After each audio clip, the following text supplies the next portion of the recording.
Hello gang, it's Friday the 25th and I'm working on the trim channel that's going to go around the perimeter of the door.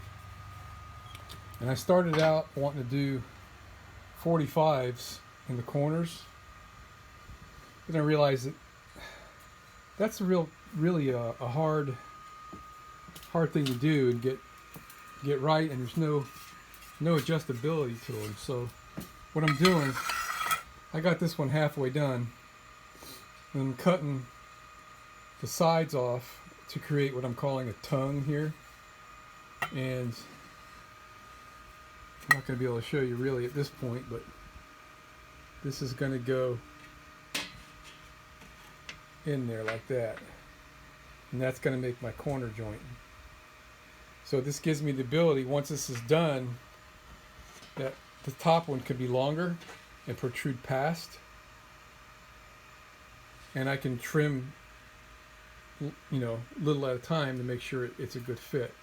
Whereas when you're doing a 45, you're on and you're off and you're on and you're off and you're on and you're off, and you're trimming hair at a time, and it's really easy to accidentally go too far when you're cutting your 45s, and then there's nothing you can do.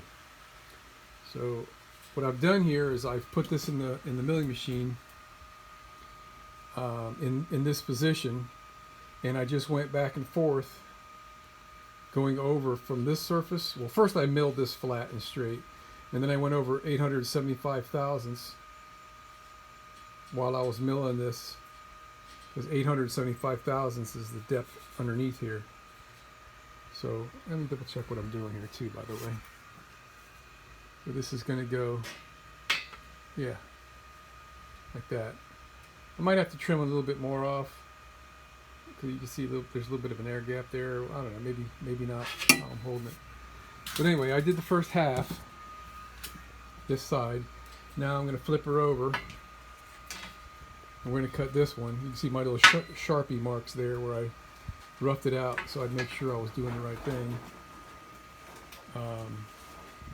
So in order to hold this in the vise, this is taller than the vise is high. So I put this in the vise, and I just put this parallel in there like this, so that when it clamps down, we're squeezing up against the jaw and it holds this perpendicular. All right, so we're getting ready for our next cut here, and I didn't show you this before, but I got a little adjustable jack over here to support this. Makes this a little easier to work with. So we're gonna run up the machine. I'm using this because I don't have anything else to. My cutting fluid is, I don't know where the heck it is, so I'm just using the CRC. It's working fine. So what I'm gonna do, I'm gonna crank up the machine and bump over until we just start touching, and then I'm going to zero out my x-axis. Then I'll know to go 875 in. Alright, so we're in there. So this one still needs to be trimmed, so I can just file that right until it matches this, and then it's perfect. And all my Gorilla adhesive is going to fill all these little tiny gaps. But it's just what I wanted. Alright. A little bit of a gap there. I don't know what's going on with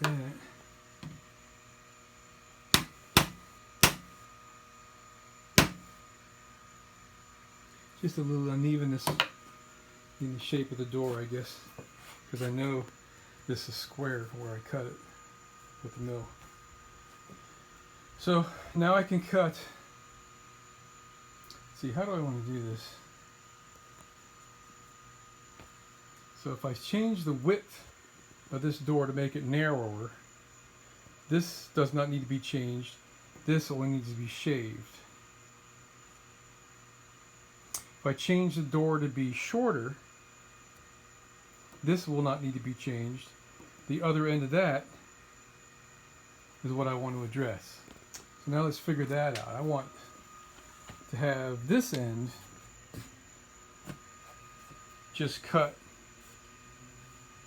and have this piece with the tongue on it. So then the bottom side of the door, the less critical, less visible joint will be on the underneath side of the door, and we'll be good to go. But now it's time to mark these, because this side of the door is a different length than that side of the door, because the bottom is not a right angle here. So I'm glad I thought of that. I'm going to go ahead and mark all my pieces, top, right, maybe I'll call this hinge, just so I don't get messed up with my left and right. This is the hinge side, bottom, and knob. And we're looking good. I like it. Yeah, like it a lot. So I'm going to have to get this close over there, and at the bottom at least, or better, so I can test fit the door in the door jamb and make sure I've got my 1/8 inch gap all the way around, which I should, but you know, we're going to test fit this in there before we glue these things on. Okay, I'm going to try to show you how to square the bottom of this door is. I was just getting ready to put my square on here so I could scribe that line right here, so I know where to cut this piece. And so let's see if I can do this here.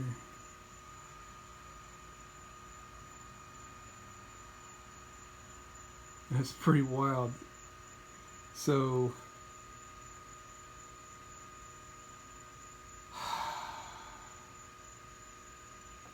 that means, with what I was just thinking, that I want this to protrude longer. This cut is going to butt up to this, and I'm going to have to cut this at a slight angle in order to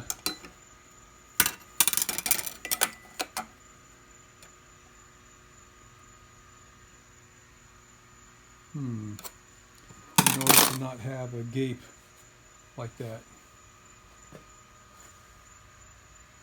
So my plan here for this finish on this thing is that this will be painted, but I'm going to leave these aluminum and shine them up, to kind of match the aluminum theme on the bus. So I want to try to make this as good as I can. So I guess it doesn't matter what I do. If I were to make this the longer one and this one stop at it, I'm still going to have the same thing going on. I guess it'd be better to have the shorter piece, which will be easier to work with for trimming, to fit in here the angle that that's going to have on it. Okay, so I guess I could measure this angle and try to duplicate it. No, I won't be able to do that. I think I'm going to have to do that by hand. Got to think about that one for a few minutes. Alright, so we are like 20 thousandths of an inch from being perfect, and that's close enough for me. I think I could probably maybe trim a little bit more off the end there, but I think we're there, man. I'm not going to worry about that. If I tap it a little bit. Yeah. That's all we got. That's good, man. So now I'm going to scratch. I can use my awl and put a scratch in here and maybe across the top of here like I was going to do with my square. And I'll know where to cut this piece. And then we'll work on the other side. And it's 10 to 9.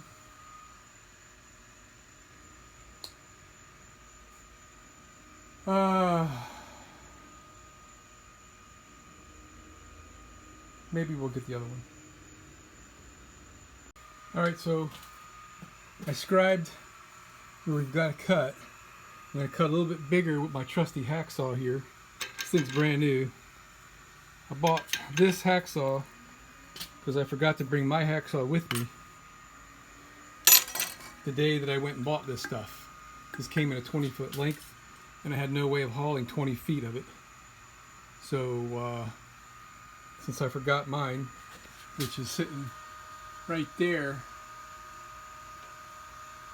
I had to go buy another one, so I thought I'd buy another good one. I could tell you that I think this style of hacksaw is the best thing going. And the reason why is this screw tightens the blade with this fulcrum here. And this piece acts like a lever, and you can get the blade nice and tight.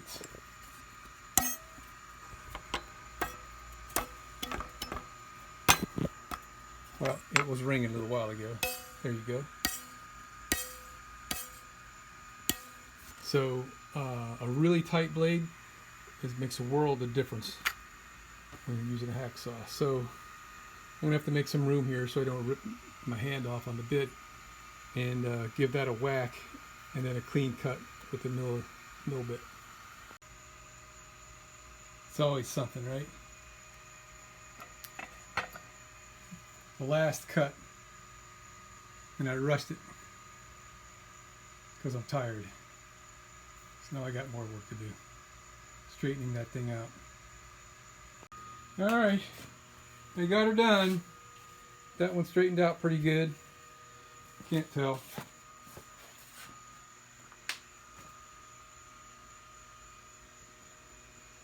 All right, so now you can see my boo-boos. Frickin' ran the saw too far. Man, it makes me so mad. It's such a rookie mistake. And I did it twice. Good news is there's a molding piece that's going to go over these, and it'll be alright. You're not going to be able to see it with all these other lines like this. It'll be fine. But gosh, it makes me so mad I did that. But anywho, now the next step is going to be to, on the hinge side, cut out the notches in 4 places for the hinges. I guess I can wait on that and do the trial fit. I do have a little bit to sand here.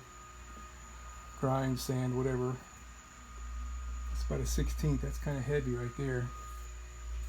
But yeah, it's 10 o'clock. I'm calling it. So it's about, I don't know, almost a 1/16 right there. This one's damn near flush. Alright, I'm happy. Came out good. So what I want to do, there's a few areas around here that we didn't get squeeze out, and I noticed that when I push on this I can hear a little cracking because it didn't bond on the very edge right there. On the areas that I got good squeeze out, it's really rigid. So what I'm going to do, I'm going to mix up a batch of regular epoxy, and I'm going to squeeze it down in that groove and let it sit. And so that's like the best I can possibly do to try to make that a very nice tight bond. I'm not too worried about it. It is very strong. I mean, just, you know, slamming the door is going to cause the glass to provide a force this way, not that way. So I think we're going to be fine. If I do find that the epoxy's breaking loose on this thing, I'll just put some decorative screws along on the aluminum side, get some stainless steel screws and fancy washers, and just put some decorative screws around it, and that'll be fine. I'm okay with that. I might even do that anyway just to make it look pretty. Wow, look at that. I got my door.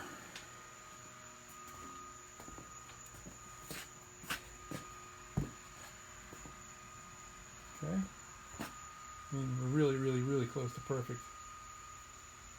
When I put a clamp on that, which I haven't done. Then we'll see how tight all these little edges come. Yeah, that's the inside of the door, by the way. Nice.